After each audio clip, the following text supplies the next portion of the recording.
So my mom actually moved to Oklahoma first before I did. She was more the pioneer there. And I just remember Granny had one, I think was a restaurant back then. If you're really an old timer, you'll know. Granny had one. It's Ben Coffin. He's a dear friend of mine. Now he just does catering. He's out on a farm. So he's kind of shifted gears a little bit. Yeah. But back then they had big restaurant. In fact, just a couple of doors down. And the shops was just lively. It was Victorian Walk. And so that was my first time. And then I think I came back again another weekend.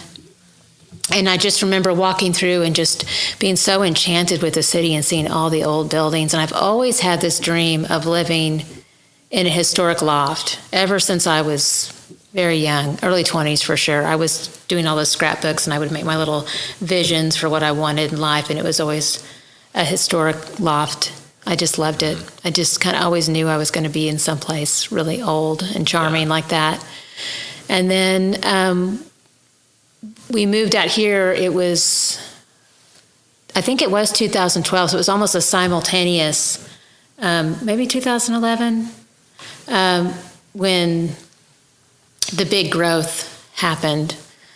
So, yeah, I was actually directing a gallery here in town, and then I could, bring in art shows, and then I could also do my classes in there, and it just kind of started to take off like crazy.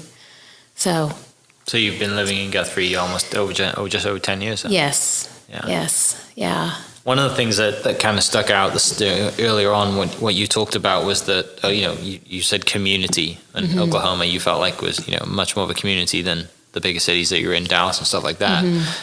Guthrie, I think, is just the epitome of that too, right? Like it's, you think about Hetty, we talked earlier. Right. Like, we both know Hetty, and like he is the most community-driven person I know. He is. Yeah, it's such a cool place. There are lots of characters here, and I really love that. It almost feels theme parkish sometimes, because I will walk around like this, and and sometimes I'm even more wild. I'll have like a much more full-on cowgirl regalia on and just kind of crazy. And then there's another guy that I think he has, bless his heart, he has passed away, but he used to wear a top hat and he would whistle everywhere he went with a cane. And he was always just walking around downtown Guthrie. And so we just have all these really fun characters. And of course, if you do know Hetty, he's a character. He is a character. He's still wearing Red Sox. Yeah, he's got his Red Sox, and he's just, he's such a big personality. He's always so joyful. It's like Santa Claus. He is like Santa Claus. That's brilliant. He is.